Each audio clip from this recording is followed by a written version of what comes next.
Olá, bom dia. 9h35. As principais informações da Igreja, do Brasil e do mundo, você acompanha a partir de agora no Boletim de Notícias. Hoje é quinta-feira, 14 de agosto de 2025.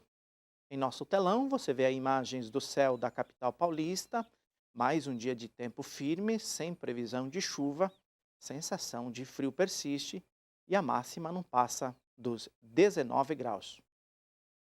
Começamos esta edição indo direto a Brasília, porque uma pesquisa do Instituto Datafolha coloca a Igreja Católica como a instituição de maior confiança entre os brasileiros. Vamos chamar o repórter Francisco Coelho, que traz as informações ao vivo e fala ainda sobre os projetos contra a adultização infantil. Bom dia, Francisco. Bom dia, Sidney, e a todos que nos acompanham. Essa pesquisa demonstrou um nível de confiança na Igreja Católica por parte dos brasileiros de 85%. Esses dados foram levantados pelo Instituto Datafolha. De acordo com os números, 40% dos entrevistados confiam muito na Igreja, outros 45% confiam um pouco. A segunda instituição com maior nível de confiança é a Ordem dos Advogados do Brasil, a OAB, com 83% da confiança. E a terceira é a Igreja Evangélica, com 77%. Essa pesquisa ouviu 2.005 pessoas em 130 municípios entre os dias 7 e 14 de julho. E mudando de assunto, o presidente da Câmara dos Deputados, Hugo Mota, quer acelerar a tramitação de projetos que protejam crianças e adolescentes de exposição inadequada nas redes sociais, a chamada adultização. Ele vai propor aos líderes partidários a urgência em um texto que já está com o relatório pronto e tramita em uma comissão da Câmara para colocar em votação já na próxima quarta-feira. Esse texto cria regras novas e punições para empresas que oferecem serviços digitais a menores de idade.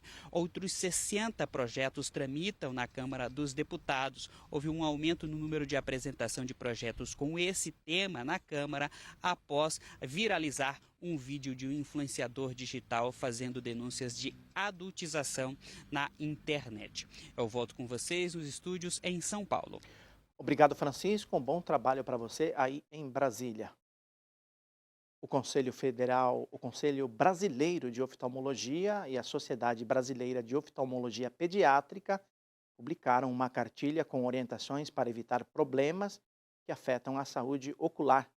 Vamos saber os detalhes com a repórter Aline Mércio. Bom dia, Aline.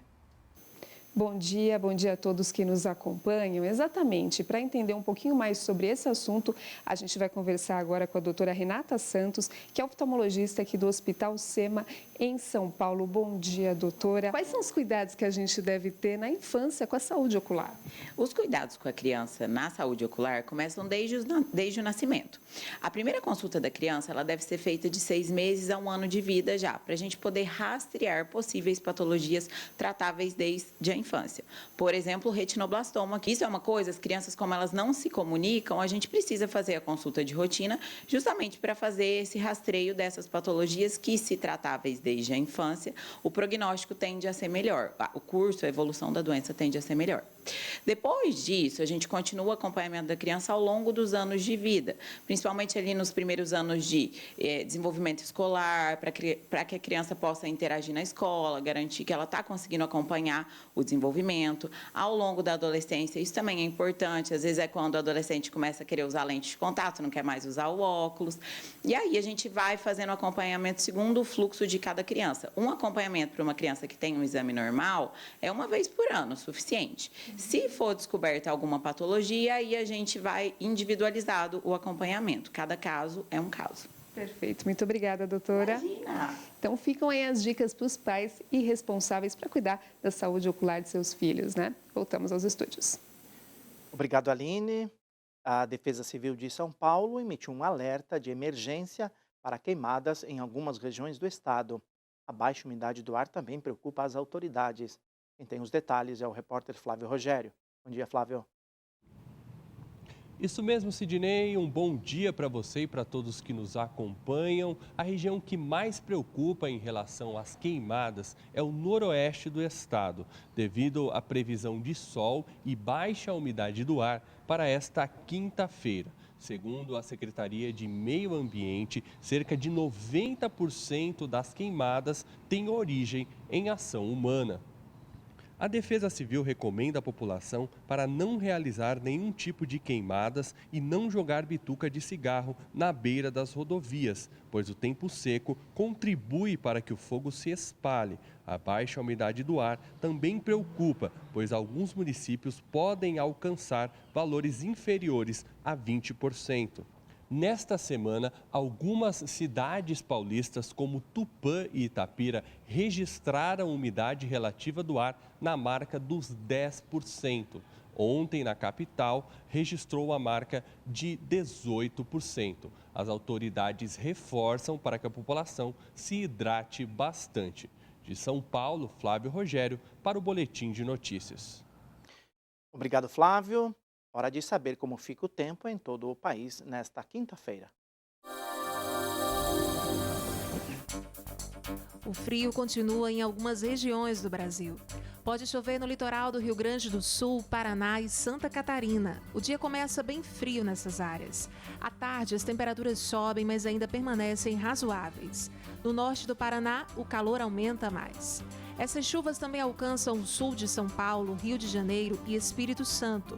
Os termômetros podem subir um pouco no interior paulista e parte de Minas e Espírito Santo. No centro-oeste, o tempo segue firme com sol entre nuvens em Goiás. Ao longo do dia, as temperaturas continuam elevadas nessa região. Em Goiânia, a máxima pode alcançar os 31 graus e a umidade do ar chega ao estado de alerta. Apesar do calor ser predominante no Nordeste, vai continuar chovendo, principalmente no sul da Bahia e no Rio Grande do Norte. A chuva também será muito bem-vinda no Piauí e Maranhão. No Norte, os termômetros sobem. Em Porto Velho, as máximas podem alcançar os 36 graus. Em Rio Branco, 34. Alerta de temporais no Amapá e Pará. A umidade do ar nessa região continua abaixo dos 30%. Pelo Brasil, mínimas de 10 graus em Porto Alegre e máxima de 28 em Salvador. Veja agora o que é destaque pelo mundo nesta quinta-feira. Hoje, durante a coletiva de imprensa em Berlim, o presidente da Ucrânia, Volodymyr Zelensky, disse que os líderes europeus e americanos concordaram com 5 princípios para que haja negociação com a Rússia. A reunião desta quarta-feira foi para traçar os limites antes do encontro entre os presidentes Donald Trump e Vladimir Putin, previsto para a próxima sexta-feira no Alasca. Zelensky afirmou ainda que a Ucrânia está comprometida com uma solução pacífica para o fim dos conflitos, mas enfatizou que tudo que diz respeito à Ucrânia deve ser discutido exclusivamente com seu país. Em Israel, o ministro das Finanças, Bezalel Smotrich, aprovou na noite de ontem planos de construção de um assentamento com mais de 3.000 casas para colonos israelenses. O projeto pode separar Jerusalém Oriental da Cisjordânia ocupada, medida que, segundo o ministro, colocaria fim à possibilidade de um Estado palestino. Aliados europeus e outras potências mundiais consideram a proposta uma ameaça aos planos de paz na região. E os bombeiros espanhóis trabalharam durante toda a noite para combater as chamas de um incêndio florestal que atinge a região de León. O ministro do Interior, Fernando Grande Malasca, afirmou que a Espanha busca ajuda em outros países europeus no combate ao fogo. Nesta quarta-feira, a Espanha atingiu um pico de calor.